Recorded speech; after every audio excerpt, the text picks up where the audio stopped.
हम जो अपनी हिंदी ऑडियो बुक की सीरीज़ कंप्लीट करने लग रहे थे, हमारी बुक का नाम रहेगा स्टॉक मार्केट क्रैश कोर्स। तो आज इसका जो चैप्टर 4 रहेगा, तो चैप्टर 4 का जो मेन हेडिंग रहेगी वो रहेगी आज की म्यूचुअल फंड एंड इन्वेस्टमेंट। इसी के ऊपर हमारा ये चैप्टर 4 रहने वाला है। बाकी ये काफ़ी बड़ा चैप्टर है दोस्तों, तो हम इसको 2 पार्ट में कंटिन्यू करेंगे और ये पहला पार्ट रहेगा। चलो दोस्तों स्टार्ट करते हैं इसको। आपको बहुत सारे लोगों ने सलाह मिली होगी कि म्यूचुअल फंड से इन्वेस्ट करना शुरू कर दो। टीवी पर भी विज्ञापन आते हैं कि म्यूचुअल फंड्स सही हैं। अब बहुत सारे लोगों को तो ये भी नहीं पता कि म्यूचुअल फंड्स होते क्या हैं। अगर आपको नहीं पता तो शॉर्ट में मैं बताऊंगा कि म्यूचुअल फंड्स क्या होते हैं, और जब ये समझ आ जाता है कि म्यूचुअल फंड्स क्या होते हैं तो थोड़ी सी नेक्स्ट लेवल की इन्फॉर्मेशन जो होनी चाहिए ज़रूरी है वो लोगों को नहीं होती है, जो कि इस अध्याय में आप जान पाएंगे। पहली चीज़ मैं आपको ये बता दूंगा कि यदि आप लॉन्ग टर्म वेल्थ क्रिएट करना चाहते हैं या यहाँ तक कि आप अपनी फाइनेंशियल प्लानिंग करना चाहते हैं तो इस अध्याय से आपको काफ़ी मदद मिलने वाली है। हम बिल्कुल बेसिक लेवल की एजुकेशन से लेकर आपके लिए म्यूचुअल्स में जो फाइनेंशियल नॉलेज ज़रूरी है उसके बारे में इस अध्याय में आपको बताएंगे, इसलिए ये अध्याय बेहद महत्वपूर्ण है। इस अध्याय को आप पूरा पढ़िएगा और यदि आपको ये जानकारी अच्छी लगती है तो इसे शेयर ज़रूर कीजिएगा। म्यूचुअल फंड का मतलब क्या है? म्यूचुअल फंड इसका मतलब क्या होता है? इससे पहले जब हमने फंडामेंटल एनालिसिस सीखी थी, हमने बात की थी कि आप स्टॉक्स को खुद से फिल्टर कर सकते हैं कि कौन कौन से स्टॉक्स इन्वेस्टमेंट के लिए ठीक है और कौन से स्टॉक्स इन्वेस्टमेंट के लिए ठीक नहीं हैं।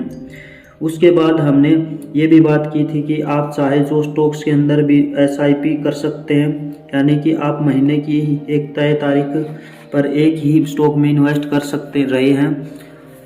अब ये तो हो गया एक स्टॉक में इन्वेस्ट करना, लेकिन म्यूचुअल फंड्स के अंदर आपका पैसा थोड़ा सा डाइवर्सिफाई हो जाता है। अब डाइवर्सिफाई भी अलग अलग तरीके से होता है। अलग अलग तरीके क्या हैं? एक डेट म्यूचुअल फंड्स होते हैं, एक इक्विटी म्यूचुअल फंड्स होते हैं, एक हाइब्रिड म्यूचुअल फंड्स होते हैं। अब ये चीज़ें क्या हैं? डेट, इक्विटी और हाइब्रिड क्या है? सबसे पहले मैं आपको इक्विटी समझा देता हूँ। एक बार तो मैंने आपको बताया कि एक स्टॉक के अंदर आप SIP कर रहे हैं। दूसरा, अगर मुझे मल्टीपल स्टॉक्स, बहुत सारे स्टॉक्स के अंदर अपनी इन्वेस्टमेंट करनी है तो वो मेरी SIP हो या हो सकता है वो लमसम हो। अगर आप कहते हैं कि मुझे स्टॉक्स के अंदर इन्वेस्टमेंट करनी है तो आप स्टॉक्स के अंदर भी इन्वेस्टमेंट कर सकते हैं, और मल्टीपल स्टॉक्स के अंदर करनी है तो आप इक्विटी म्यूचुअल फंड्स में भी इन्वेस्ट कर सकते हैं। अब इक्विटी म्यूचुअल फंड्स के भी कई सारे पार्ट होते हैं। ये टर्म्स आपने साधारणतः सुने होंगे, और मगर नहीं सुने हैं तो भी मैं एक एक करके इस अध्याय में सबके बारे में बता रहा हूँ। एक लार्ज कैप फंड्स होते हैं, एक मिड कैप फंड्स होते हैं, एक स्मॉल कैप फंड्स होते हैं, एक मल्टी कैप फंड्स होते हैं और एक फ्लैक्सी कैप फंड्स होते हैं। इन फंड्स को लेकर आपको बहुत कंफ्यूज होते हैं कि, लेकिन मैं आपको एक एक करके आसान भाषा में सब के बारे में समझा रहा हूँ। यहाँ तक कि मैं आपको डेट और हाइब्रिड के बारे में भी बताऊँगा। लार्ज कैप फंड्स क्या होते हैं? पहले तो ये जान लीजिए कि कैप का मतलब होता है मार्केट कैप। जब भी आप किसी स्टॉक में इन्वेस्ट करते हैं तो आप मार्केट कैप देखते हैं। मैंने आपको एग्जांपल के तौर पर बताया था कि इंडिया में 2 इंडेक्स हैं, एक NSE और दूसरा BSE। NSE की टॉप 50 कंपनियों से मिलकर बना निफ्टी। तो निफ्टी के अंदर जो टॉप 50 कंपनियां हैं वो किस आधार पर हैं? उनका मार्केट कैप सबसे ऊपर है। अब लार्ज कैप कंपनीज कौन सी हैं? आप कह सकते हैं कि आप अपने मार्केट कैप के हिसाब से इंडिया की टॉप 100 कंपनियां। अब बहुत सारे लोग बोलेंगे कि हमें लार्ज कैप फंड्स में इन्वेस्ट करना है। अभी आपको ये समझ में आ गया कि यहाँ मल्टीपल जगह में इन्वेस्ट हो रही है, लेकिन म्यूचुअल फंड्स क्या होते हैं? AMCs और म्यूचुअल फंड्स क्या होते हैं दोस्तों? इसके अंदर इन्वेस्टमेंट्स किसी तरीके से होती है। किस तरीके से होती है आप डिटेल में इस हेडिंग के अंदर देखने वाले हैं, जो हमने बताया अभी म्यूचुअल फंड्स और AMC के बारे में। तो यहाँ आप किसी स्टॉक को डायरेक्टली पैसा नहीं दे रहे हैं। अब आप क्या करते हैं कि यहाँ पर एक कंपनी होती है जिसे AMC बोलते हैं, यानी कि एसेट मैनेजमेंट कंपनी। ये अपना एक फंड शुरू करती है जिसे हम म्यूचुअल फंड बोलते हैं। इस फंड का एक मैनेजर होता है जो कि एक पढ़ा लिखा इंसान होता है और उनके पास अच्छे खासे अनुभव के साथ साथ बढ़िया ट्रैक रिकॉर्ड होता है और उनके पास एक अच्छी टीम भी होती है। आपकी कमाई तो बाद में आप होगी, लेकिन पहले आपको ये समझना है कि इस एएमसी की कमाई कैसे होती है। आप एसबीआई की बात कर लीजिए, कोटक की बात कर लीजिए, आप आईएससीसी की बात कर लीजिए, आप क्वांट की बात कर लीजिए। मार्केट में ऐसी बहुत सारी कंपनीज हैं जो अपनी अलग अलग म्यूचुअल फंड से रन कर रही हैं। अब जो एएमसी हैं वो कमाती कब हैं? तब जब कोई उसके फंड के अंदर पैसा डालता है। अब आप भी किसी म्यूचुअल फंड में पैसा लगाएंगे तो आप क्यों लगाएंगे, ये महत्वपूर्ण है। आप जब पैसा लगाएंगे तो इस एएमसी को क्या मिलेगा? ये एएमसी 0 से 2% की फ़ी चार्ज करती है। अब इस फ़ी का क्या मतलब है? फ़ी का मतलब है यह है कि अगर आपने किसी एएमसी को 1 लाख रुपये दिया, किसी यूएस अगर 2% काट लिया तो 98,000 की इन्वेस्टमेंट हुई और ये 2,000 रुपये एएमसी के हो जाएंगे। मीन्स कि आप कंप्लीट स्ट्रक्चर क्या रहेगा दोस्तों? एसेट एएमसी की फुल फॉर्म रहेगी एसेट मैनेजमेंट कंपनी। और आप क्या करते हो? स्टार्ट्स ए फंड, फिर जाता है आपका इक्विटी म्यूचुअल फंड्स में, और वो क्या करता है? मैनेज होके जाता है managed by the team of professionals. जो प्रोफेशनल्स इस फंड को मैनेज करते हैं। Charge a small fee on investments and issue NAV to investor.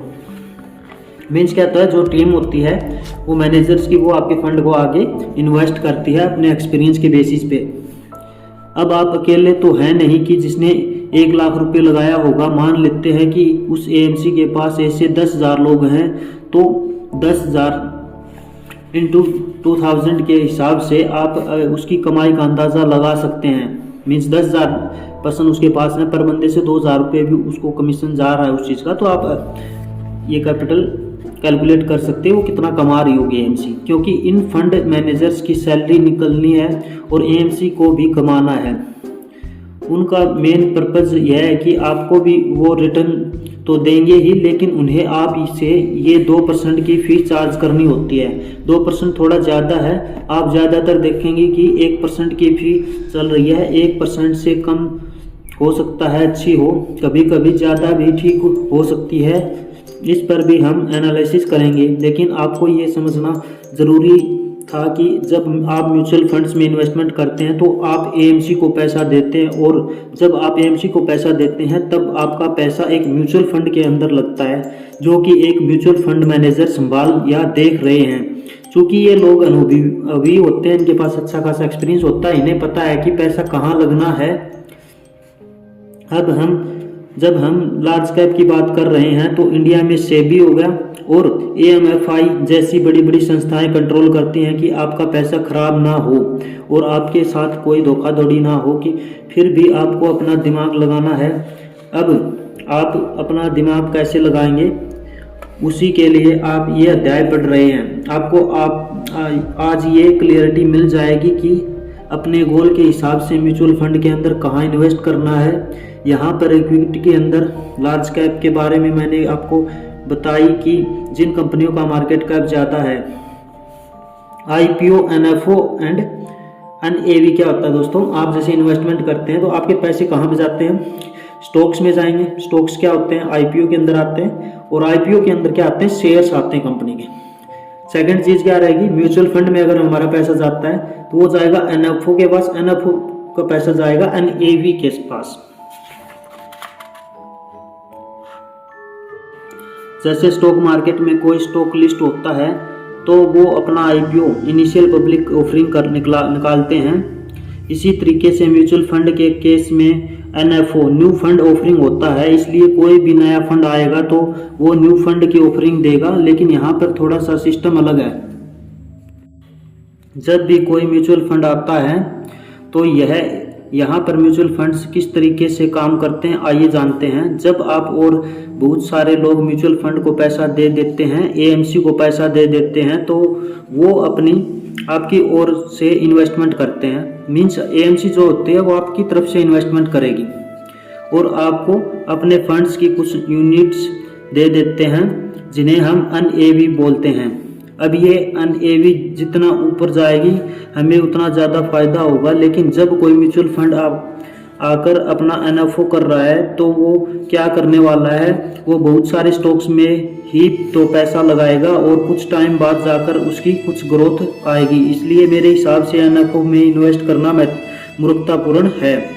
आपको बहुत सारे म्यूचुअल फंड्स डिस्ट्रीब्यूटर्स आकर गाइड करेंगे कि NFO में पैसा लगा दीजिए, NFO आ रहा है, लेकिन उससे होगा क्या? आज आपको जो भी यूनिट्स अलॉट होने वाले हैं उसमें कितना % ग्रोथ होगा, अभी उस फंड को परफॉर्म तो करने दीजिए। जब तक कुछ बहुत ही ज़बरदस्त नहीं हो तब तक इंतज़ार कीजिए। मैं ये नहीं कह रहा कि हर बार NFO में इन्वेस्ट करना गलत है, लेकिन ज़्यादातर समय में ये मूर्खतापूर्ण है, क्योंकि पहले से ही मार्केट में कोई अच्छा म्यूचुअल फंड चल रहा है, उसके ट्रैक रिकॉर्ड के साथ साथ और भी बहुत सारी चीज़ें देखकर उसमें इन्वेस्ट कर सकते हैं। चॉइस आपकी है, पैसा आपका है। मेरा उद्देश्य है सिर्फ आपको गाइड करना, इसलिए ये NFO आपको समझाना ज़रूरी था। नेक्स्ट जो टॉपिक रहेगा दोस्तों वो रहेगा इक्विटी फंड्स के प्रकार। फर्स्ट में रहेगा आपका लार्ज कैप फंड्स। अब लार्ज कैप म्यूचुअल फंड्स के अंदर म्यूचुअल फंड कंपनीज के ऊपर गाइडलाइंस होती हैं कि उदाहरण के लिए अगर लार्ज कैप है तो 70 to 80% पैसा सिर्फ लार्ज कैप कंपनियों में ही लगेगा, सिर्फ 20% पैसा आप कहीं और लगा सकते हैं। मैं जो एग्जांपल देता हूं वो लोगों को बहुत पसंद आता है कि ये लार्ज कैप कंपनियां हाथी हैं, ये हाथी की चाल चलती हैं, कहीं नहीं जाने वाली हैं। इसका मतलब यह है कि अगर आप लार्ज कैप कंपनीज में पैसा लगा रहे हैं तो आपके पास पैसे डूबने की संभावनाएं बहुत कम हो जाती हैं। नेक्स्ट रहेगा mid cap. Mid cap companies यानी कि जिनकी मार्केट कैप लार्ज कैप से थोड़ी कम है, यहाँ पर ये आ जाती हैं ऊँट। अब ऊँट हाथी से तो तेज भाग सकता है, इसका मतलब ये कि मिड कैप के अंदर ये संभावनाएं रहती हैं कि ये लार्ज कैप से अधिक परफॉर्म कर सकती हैं। और हर बार करेंगे या नहीं ये मुझे नहीं पता, लेकिन ज़्यादातर समय करते हैं। नेक्स्ट जो टॉपिक रहेगा स्मॉल कैप, इसी के अंदर दोस्तों।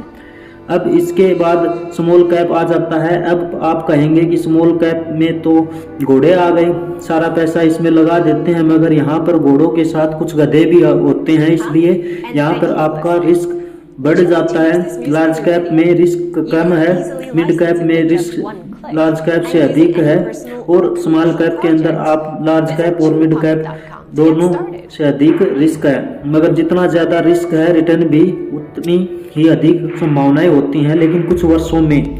अभी मुझे आपको यही समझाना है, आपको स्पष्टता दे पाऊँ तो मज़ा आ जाएगा। मैं आपको ये भी बता देता हूँ कि आपको लार्ज कैप कंपनीज के अंदर तब तक पैसा लगाने की ज़रूरत नहीं है जब तक एक्सपेंस रेशो बहुत कम ना हो। आपको चीज़ें इस तरह से क्लियर होनी चाहिए कि आप किसी और से भी बात कीजिए तो सामने वाले को लगे कि किसी एक्सपर्ट से बात कर रहे हैं। आपको इस अध्याय में ये जो जानकारी मिल रही है उन्हें भी ये नहीं पता होता जो म्यूचुअल फंड में इन्वेस्ट करते हैं, इसलिए आपको पता लगेगा तो आपकी नॉलेज बढ़ेगी और निश्चित रूप से आप कुछ पैसे बचा पाएंगे। आप कंपाउंडिंग की गेम समझते हैं, इसलिए आने वाले कुछ सालों में आपके द्वारा बचाए गए कुछ पैसों में आपको करोड़ों रुपए का अंतर दिखेगा, वो भी मैं आपको दिखाने वाला हूँ। इसलिए यहाँ पर मैंने बोला आपको कि लार्ज कैप में बहुत ज़्यादा इन्वेस्ट करने की ज़रूरत नहीं है, हमारे पास उससे भी बढ़िया ऑप्शन है, और वो है क्या, ये भी इसी अध्याय में मैं आपको बताऊँगा। नेक्स्ट आता है हमारा मल्टी कैप। अब इसके बाद ये मल्टी कैप क्या है? मल्टी कैप का मतलब होता है कि कंपनीज लार्ज कैप में भी इन्वेस्ट करेंगी, मिड कैप में भी इन्वेस्ट करेंगी और स्मॉल कैप में भी इन्वेस्ट करेंगी, मगर यहाँ पर गाइडलाइंस होती हैं।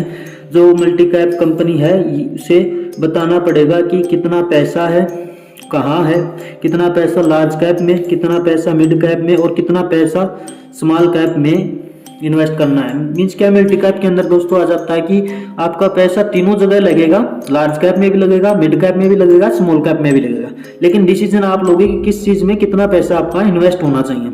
नेक्स्ट जो टॉपिक रहेगा हमारा फ्लैक्सी कैप। फिर आ जाती हैं फ्लैक्सी कैप कंपनीज, इनको बताने की ज़रूरत नहीं है, उनको लगेगा कि कोई स्मॉल कैप कंपनी बहुत अच्छा कर रही है तो ज़्यादा पैसा उसमें लगा दिया, फिर बाद में उन्होंने लार्ज कैप में लगा दिया, तो यहाँ पर वे बहुत आसानी से फेरबदल कर सकते हैं। ये एक बेसिक बुनियादी समझ थी जो आपको होनी ज़रूरी है। इसके बाद आगे महत्वपूर्ण चीज़ें हैं म्यूचुअल फंड्स के प्रकार। म्यूचुअल फंड्स के क्या प्रकार रहते हैं? फर्स्ट रहेगा आपका डेब्ट mutual funds, second equity mutual funds, third रहेगा hybrid mutual funds. Equity mutual funds के अंदर क्या क्या रहता है आपको? Large cap, mid cap, small cap, multi cap और फ्लैक्सी कैप। अब नेक्स्ट टॉपिक क्या रहेगा? Equity funds. हमारे इक्विटी के अंदर आपका पैसा सीधे स्टॉक्स मार्केट में लग रहा है। इसमें थोड़ा सा रिस्क बढ़ जाता है क्योंकि स्टॉक मार्केट में कुछ भी हो सकता है, क्रैश आ गया तो हो सकता है आपको दिखेगा कि रिटर्न्स बहुत अच्छी नहीं आ रही हैं, लेकिन जब मार्केट बूम करती है तो बहुत अच्छी रिटर्न्स भी आती हैं। Date funds. डेट फंड्स क्या होते हैं? इक्विटी फंड्स की तुलना में डेट फंड्स मूल रूप से सुरक्षित होते हैं। डेट फंड्स के अंदर आपको अधिक सेफ्टी मिलती है। लेकिन क्या आपको डेट फंड्स में पैसा लगाना चाहिए? यहाँ पर इसका आंसर होगा टाइम ओरिजिन। इस बारे में इसी अध्याय में मैं आपको बताऊंगा। नेक्स्ट रहेगा हाइब्रिड फंड्स। हाइब्रिड फंड्स का मतलब क्या होता है? हाइब्रिड के अंदर कई तरह के फंड्स आ जाते हैं। ज़्यादातर लोग ये समझते हैं कि हाइब्रिड का मतलब हो गया इक्विटी प्लस डेट, मगर इसके अलावा भी कुछ हाइब्रिड फंड्स होते हैं जो कि आपको बताऊंगा। मुझे आशा है कि इस अध्याय में यहाँ तक कंसेप्ट क्लियर हो गया। अब हम आगे बढ़ सकते हैं। अभी ये कॉन्सेप्ट क्लियर हुई है कि म्यूचुअल फंड क्या होता है। म्यूचुअल फंड एंड फंड होता है, एक फंड होता है जिसे एक एएमसी यानी कि असेट मैनेजमेंट कंपनी रन करती है। इस फंड का कोई फंड मैनेजर होता है।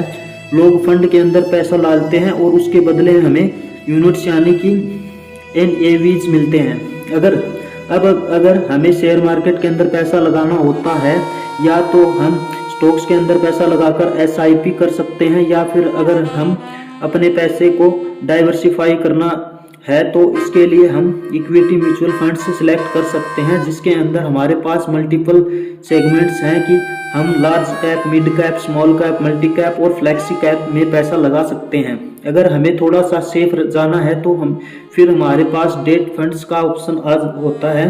इसमें रिटर्न्स कम मिलती हैं और बाकी की तुलना में रिस्क भी कम होता है। इसके अलावा एक हाइब्रिड का भी ऑप्शन होता है जो कि हम विस्तार से समझेंगे। अब एक और महत्वपूर्ण चीज़ है कि जो ज़्यादातर लोग आपके साथ शेयर नहीं करेंगे, मगर मेरा शेयर करना बनता है क्योंकि आप इस क्रैश कोर्स में हैं।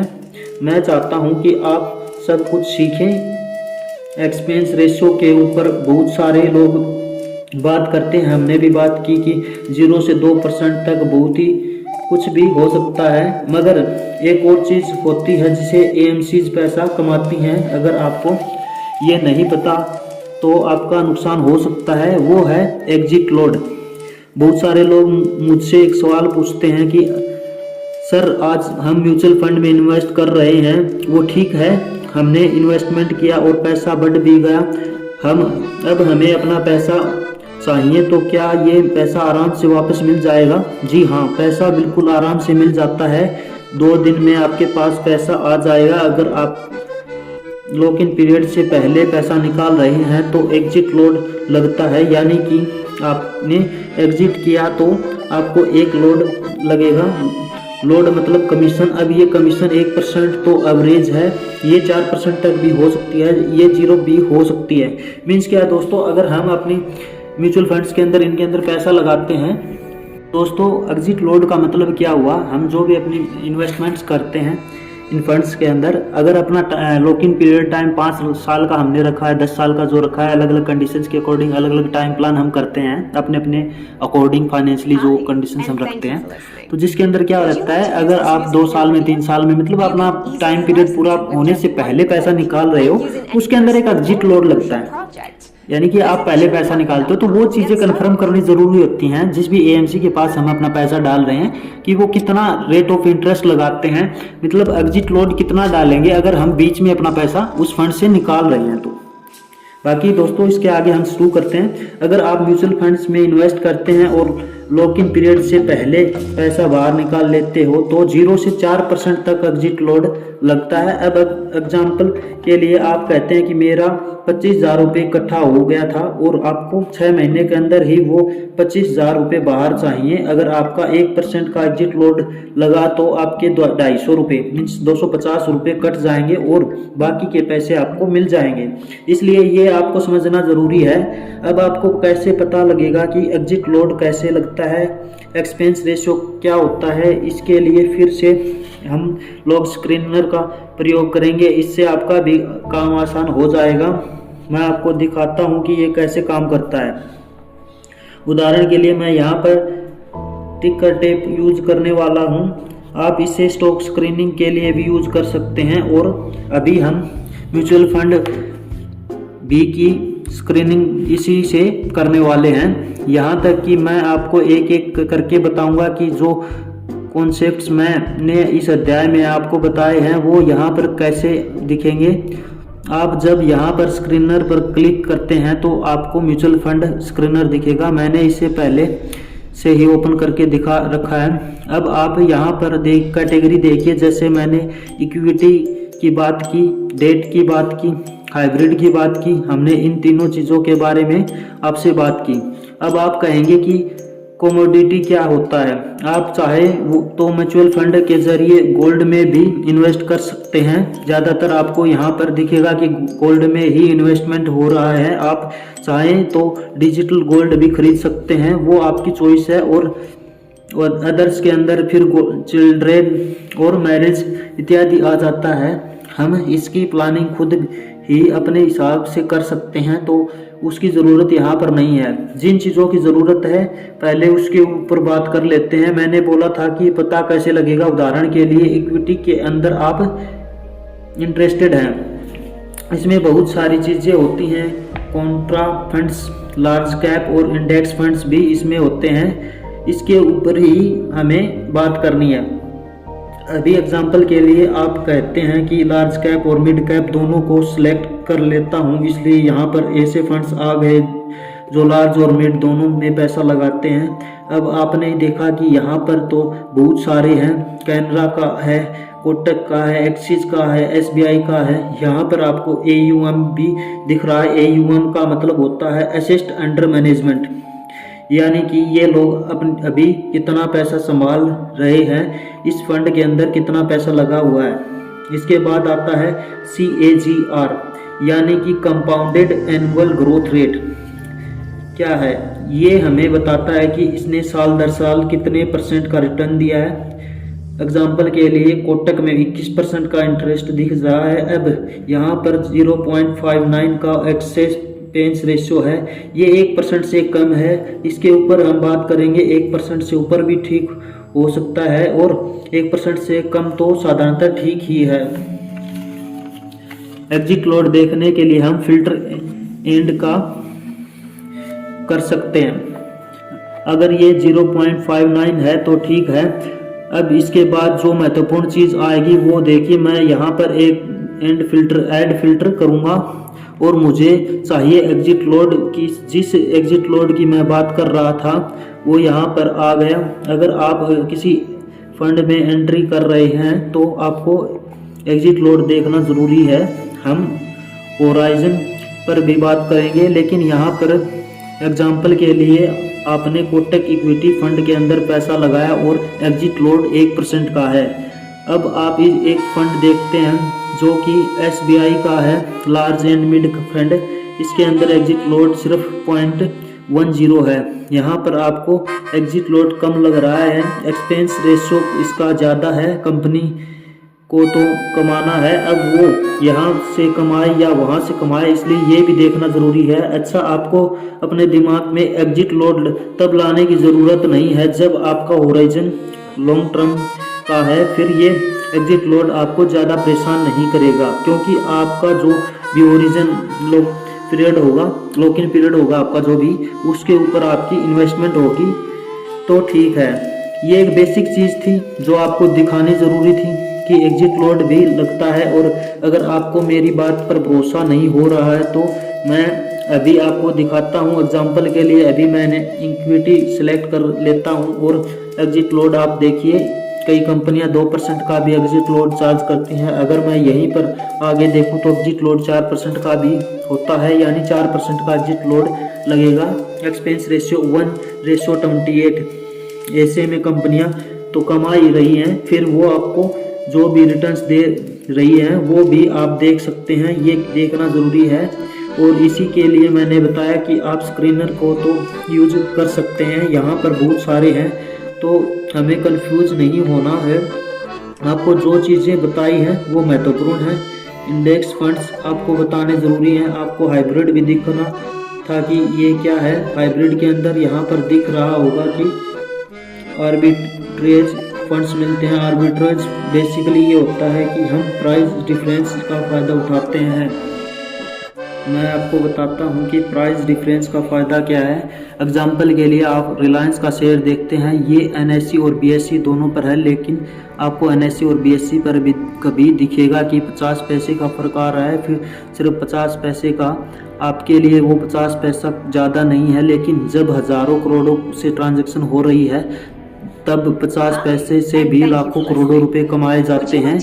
और विड्रॉज का मतलब ये होता है। अब दोस्तों, जैसे फर्स्ट पार्ट के अंदर हमारा इतना ही रहेगा, बाकी जैसे चैप्टर थोड़ा सा लेंथी है अपना, नेक्स्ट पार्ट के अंदर हम इसको कंटिन्यू करेंगे। जो भी टर्म्स हमने देखी उसको आप नोट डाउन जरूर करें और अंडरस्टैंड करें अच्छे से।